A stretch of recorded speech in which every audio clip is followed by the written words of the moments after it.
Yes, this will be opening at 7 o'clock, just like many polling locations across mid-Michigan. It's set to open at 7 and close tonight at 8. But here in East Lansing, voters will be deciding on a roughly $94 million school bond proposal, which would improve 6 elementary schools in East Lansing. Accident investigators are working to clean up the scene of this single vehicle accident, Siobhan. We do know that this white SUV was greatly damaged and almost unrecognizable, and I do expect to talk to investigators soon to get more information about the driver of that vehicle. Officials from Ingham County just blocked off Hunt Road at Olds and a few other surrounding streets in the area. 6 News will continue to update you as soon as we learn more details. Here for you live in Onondaga Township, Cryss, 6 News. Welcome back to 6 News this morning, and today the Lansing City Council is scheduled to have a special meeting to vote on a resolution to make Lansing a welcoming city. I am joined by Council President Patricia Spitzley this morning to talk about what's on the agenda tonight. Good morning. Good morning. Police came right here just after 1 o'clock and discovered 3 bodies. They did that after coming here to do a welfare check where they have confirmed that this incident is indeed a murder-suicide. 2 men and 1 woman were found shot to death, and family and friends have been showing up, understandably shocked by the deaths. Right now, police have not confirmed what exactly led to the shootings, and this is still under investigation. Cryss Walker joins us in the studio. And Cryss, you watched the ad. What did it have to say? Well, Justin and Siobhan, the Lieutenant Governor is counting down to May 30th in his advertising campaign titled Reagan, and he pointed out a number of issues that he's worked on with Governor Snyder over the years. In the video message, Callie opens up and talks about his daughter Reagan, who has autism, and says that he learned a lot about the disability during a legislative testimony which inspired him to make Michigan a better state for all citizens. Well, right now, Siobhan, there is no police activity. Yes, state police were here earlier this morning, and if you take a look behind me, you can see the home where Lansing police say they found the body of a 27-year-old man. Right now, we do not know the cause of death, and the victim's identity is being withheld because they are still trying to find the next of kin. Investigators say that they are still looking for the person or the people who are responsible for this man's death. And Cryss, what have authorities learned about the bomber? Right now, we don't have a lot of details, but British police say the suicide bomber is a man. Law enforcement officials also say he used an explosive device outside of the venue soon after the concert ended. Manchester police say no terrorist organizations have claimed responsibility for the attack. We have been treating this as a terrorist incident, and we believe at this stage the attack last night was conducted by one man. 20,000 people gathered for the Ariana Grande concert in Manchester. The pop star later tweeted, quote, "Broken from the bottom of my heart. I am so sorry. I don't have words," end quote. And after much speculation, one assumption can be put to rest. Democratic U.S. Representative Dan Kildee will not be running for governor in the state of Michigan. Representative Kildee is expected to send an email today at around 1 p.m. to let people know he will not be a candidate. Kildee says he has a safe seat in the House and wants to use his position to fight for health care. According to our sister station Wood TV, there are 11 declared gubernatorial candidates. On the Democratic side, former lawmaker Gretchen Whitmer is on the ticket, along with Dr. Abdul El Sayed from Detroit, Justin Giroux, Kentil White, and William Cobbs. Republican runners include Evan Space, Dr. Jim Hines, and Mark McFarland. Darwin Reynolds is running as a Green Party candidate, and both Anthony Wade Nick and Todd Schlager have no party affiliation. I am outside of Hannah Community Center in East Lansing. It is a polling location, and polls will be open until 8 o'clock tonight. But here in East Lansing, there is a roughly $94 million school bond proposal on the ballot, which is calling for improvement of 6 elementary schools in East Lansing. But also looming over Ingham County, some voters are worried about a malware attack that happened yesterday. But I spoke with Ingham County Clerk Barb Byram, and she let me know that that is not going to affect this election. The viruses that have been found on county computers, those have not been found on the election computer. I did have those checked to be certain, and we didn't expect them to be found, and they were not found. So our election system is secure. Also in Jackson County, there are 2 millages on the ballot today.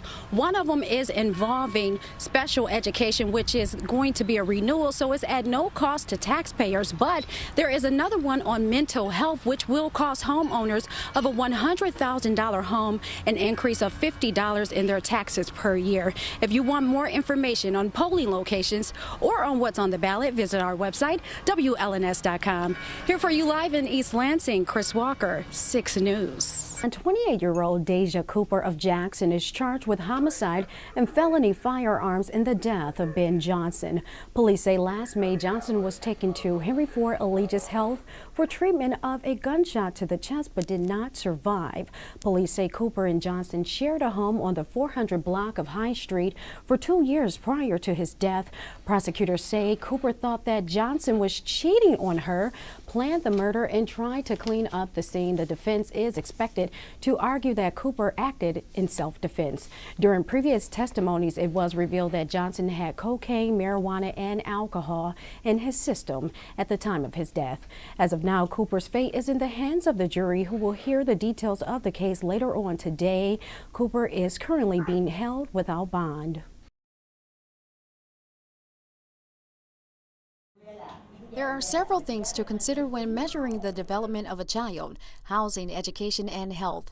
According to the 2017 Kids Count data book, there are a few roadblocks keeping some children from reaching their highest potential. Kids who have lived in poverty, who have been abused or neglected, who have lived in a home where there's domestic violence, or have been around substance abuse, or have had a parent incarcerated, those things all carry into adulthood. The report shows that current policies are affecting a child's ability to thrive, causing wide disparities in the areas of race, family income, and location.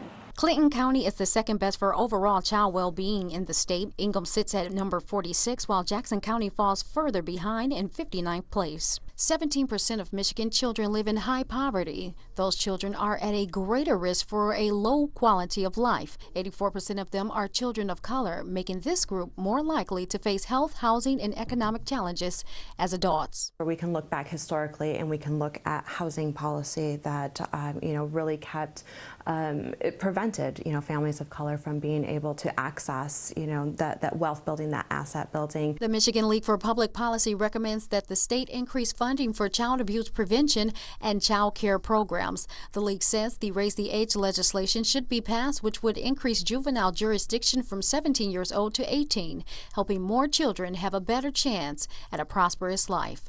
Here for you in Lansing, Cryss Walker, 6 News.